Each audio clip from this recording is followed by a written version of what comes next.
Hello and welcome to this ROBO Designer video on how NZS3604 applies to a deck. This video is one of many on the ROBO Designer YouTube channel. I'm Paul and this YouTube channel here is all about helping you navigate the difficult New Zealand building code regulations. I will let you know about little known clauses and design considerations that can prevent you from making mistakes and getting it right first time.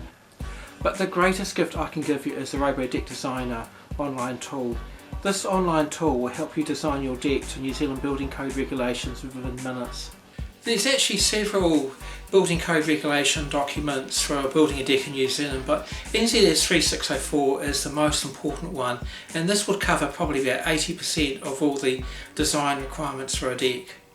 But NZS3604 mainly applies for the building of houses.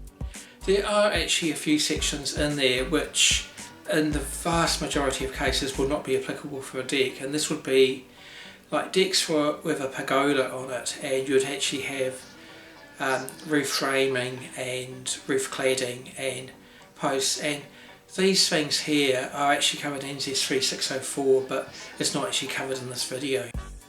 So the vast majority of the building code regulations are actually in sections 5 to 7. So this actually involves with the bracing design, the foundation and subfloor framing, and also the floors.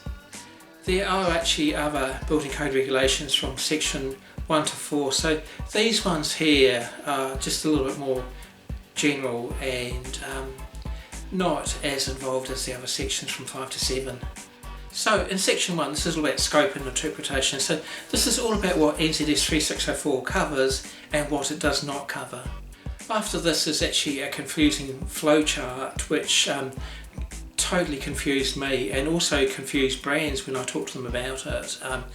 There's a separate video I actually did on this, there's a link in the description below. There's also a section here on interpretations and definitions. So section 2 is all about tolerances, framing grades and general call sizes for timber.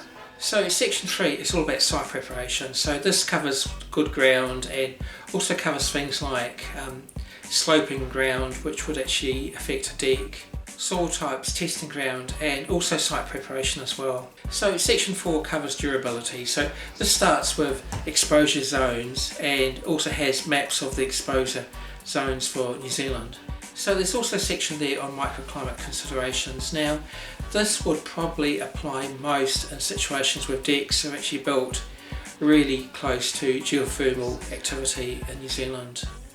There's also information here on preservatives, steel fixings and fastenings. There's even a part here on durability which actually includes diagrams which shows really quite clearly just the different areas of exposure. Lastly, there's a section here on the durability for concrete for a deck. Now section 5 involves bracing. Now this is actually really quite a complicated part of NZS3604, so I've actually done 2 separate videos here. So the first one is actually going through an example of bracing, and the second video is actually a simpler way of actually understanding bracing using an online tool on the ROBO Designer website. Now section 6 on the foundation and subfloor bracing. Now this is actually quite an extensive part of NZS3604 which is actually applicable for a deck. So this covers all sorts of things from the foundation, from the posts, the bearers and also the ledger as well, and also just how you actually attach the bracing elements to the deck.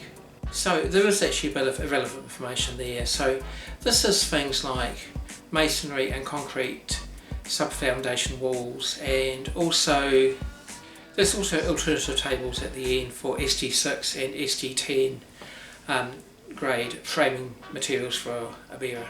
So section 7 is actually another extensive part of NZS3604 which applies to a deck. Now this covers joists and also decking materials as well, and it has my favourite section in NZS3604, section 7.4, which actually has different links to the different parts of a deck, which is the most helpful part of me of the whole document.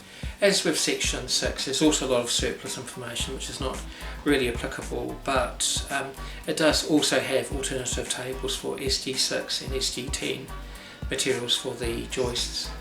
I really hope you've actually enjoyed this video. So I'm planning to do a few more videos in the future just with the other building code regulations, how this actually applies to a deck. So just look out for them in the future, and I really thank you for watching this video, and don't forget to subscribe to the ROBO Design Solutions YouTube channel, and we'll see you in the next video anyway. Thank you.